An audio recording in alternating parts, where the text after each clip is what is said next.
Greetings, fellow men. Servus Männer. This is Red Pill Germany again, and today I want to talk about the gender mortality gap. Now, I think all of you are familiar with the very popular talking point in the mainstream media that men profit so much from marriage because their life expectancy goes up when they're married. And when you compare the life expectancy of a married guy and a single guy, you will see that the wife has such a positive influence on his quality of life, blah, blah, blah, blah, blah. Of course, then comedians make fun about that and say, well, of course, house cats die later than outdoor cats, but at least outdoor cats have fun. While others say, of course, that there are biological reasons for this gender mortality gap. So that means that maybe testosterone or maybe a Y chromosome would reduce your lifespan on a fundamental biological level.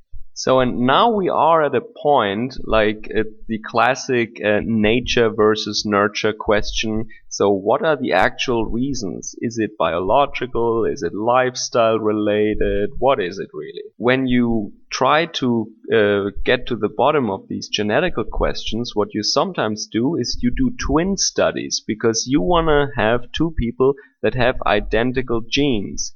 However, here you do the opposite approach. You want to find groups that have the identical lifestyle. So how do you do that? And I found a study that is very smart, very clever, and maybe it's not that well known outside of Germany. It has been conducted in Austria and southern Germany, and Professor Mark Louis, who is a German researcher at the Vienna Institute of Demography, compared the life expectancy of men and women in the general population to that of Catholic nuns and monks who live in monasteries. It is called the Cloister study. It has been conducted over many decades, and mortality data of thousands of monks and nuns has been compared to that of the average men and women.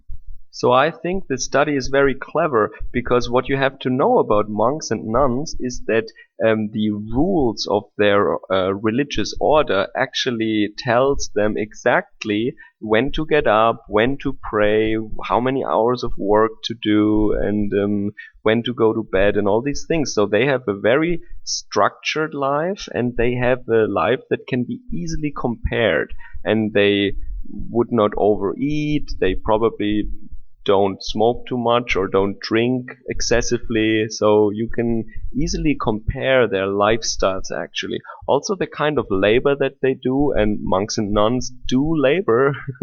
They have to work. Some of them are working in gardening, agriculture, some of them are stonemasons or carpenters or electricians, artists, musicians, whatever. But they will not have very dangerous jobs like crab fishers or lumberjacks probably, but they do a fair amount of work every day.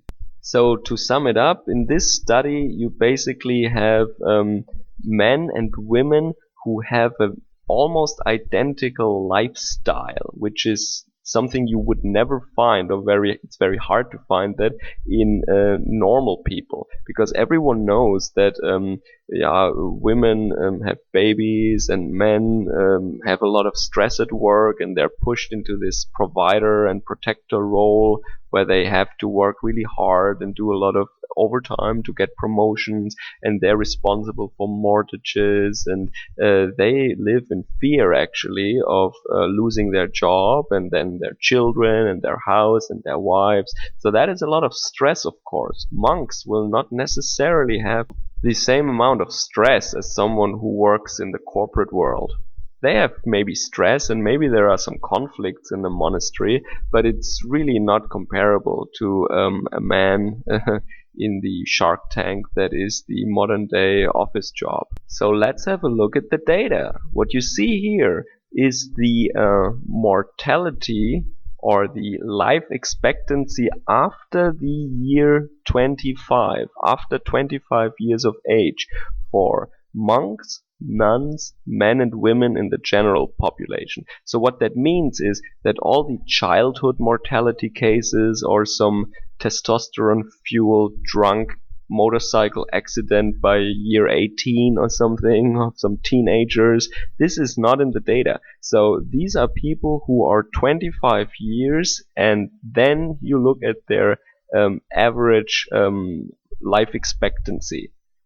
So when you see on this graph the on the y-axis the number 50, that would mean the average person out of that group died at age 75 because it's counted from 25. Okay, so 50 on the y-axis means actually average life expectancy of 75 years. And what you can see here are several things. So let's start from the beginning maybe. So it is actually interesting to see that until the Second World War, monks, nuns, and average men had a very similar life expectancy. Only women had a higher life expectancy. And of course, monks and nuns had a really harsh life also back then. And there were many cases of tuberculosis, for example, in monasteries. So this means that they worked just as hard and had just as hard a life. However, women were getting much older. And also what you can see, of course, is that the general life expectancy is globally rising, of course, due to better nutrition and better medical care in Central Europe.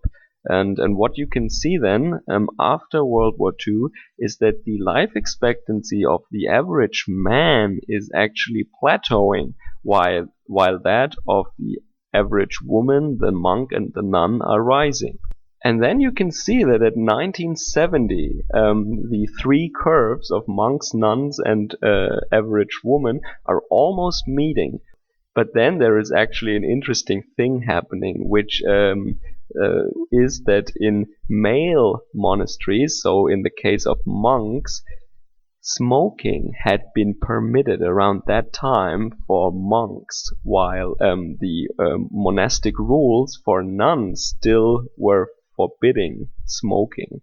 So actually, Professor Louis actually drew some conclusions about the impact of smoking from this data as well. So then you can see that from 1970 onwards, nuns and average women, the curves are actually overlapping. There is no difference anymore due to increased smoking in the case of monks.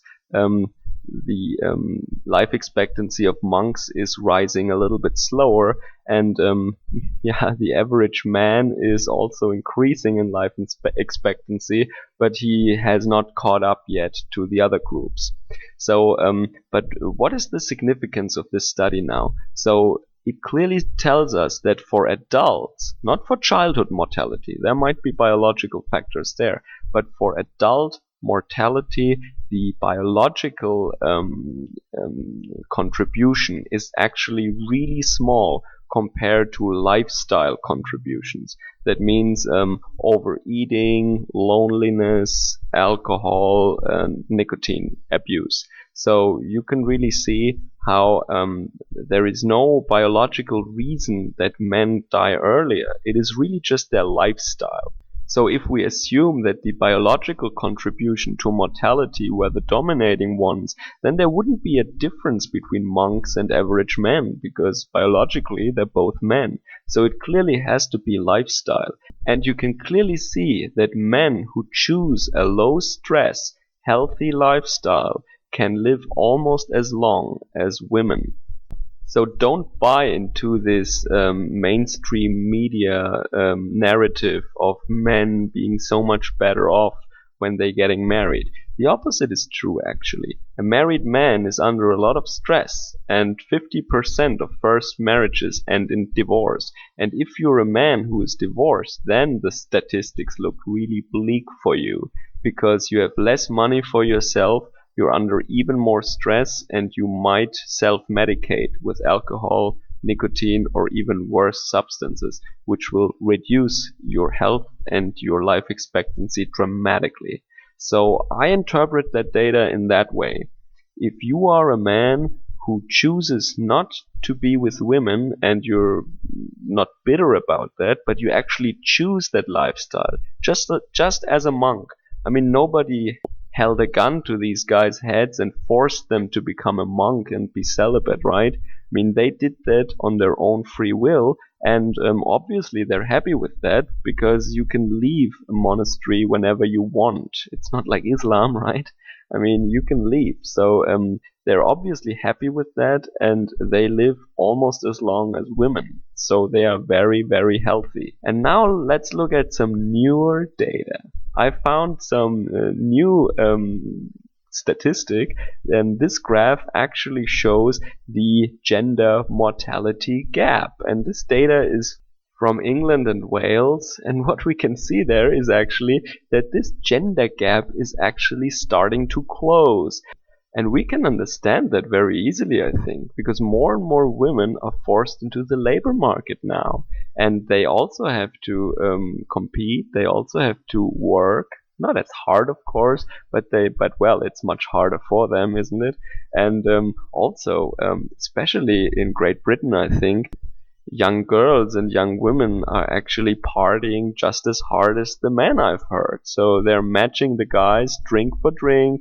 They also smoke. They stay out long to party. And, well, they eat like shit and they look like shit. And of course, I mean, this, gender mortality gap will close at some point. We have a lot of MGTOW men who do sports, eat healthy, and don't fall victim to substance abuse. They have a low stress lifestyle that take care of their own affairs. And then you have these women who ride the cock carousel, party, drink, smoke, and also need to work. This gender mortality gap is really about to close, and I think men are inherently stronger, and men are, well, if they are okay with that kind of lifestyle, I think it is the best lifestyle for a long, healthy life. So I was wondering for a long time why this study is never cited in the media. Maybe they want to hide that fact. I don't know. Maybe the divorce industry fears that they're losing clients and opportunities to make some money off of divorced men. Or this weird Austro-German study is just really under the radar of the mainstream international media. But I noticed that MGTOW also talk about this, like Sandman made a video about why women live longer, and some other people also discussed it. I think the latest video was from Raging Golden Eagle, and I thought, man, I have to let you guys know about this Cloister study, because to me, this is a really smart experiment where you compile the data in a way where you can really see how a MGTOW man would actually do in terms of life expectancy. Because in this way, you really excluded all the divorced guys, you excluded all the depressed guys, you excluded all the people who have dangerous jobs or have really unhealthy lifestyles. You really see what an ensemble of men does in terms of mortality when they have a healthy, low stress life. And I think to a happy MGTOW, not to a frustrated, woman-hating, alcohol-abusing MGTOW, but to a healthy MGTOW who has peace of mind, this study in the case of the monk also applies. You don't really have to be religious, or you don't even have to be celibate, if you ask me. Just the reduced stress level from not being in a marriage and not cohabitating with a woman, I think that is enough already to make the monk data set be applicable to happy MGTOW, as I would call them.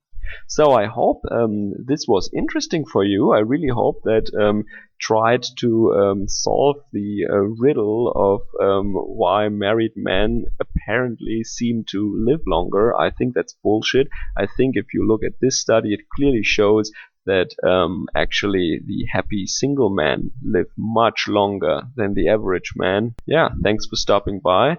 I hope to catch you guys again soon, and have a great day. Servus, Kameraden.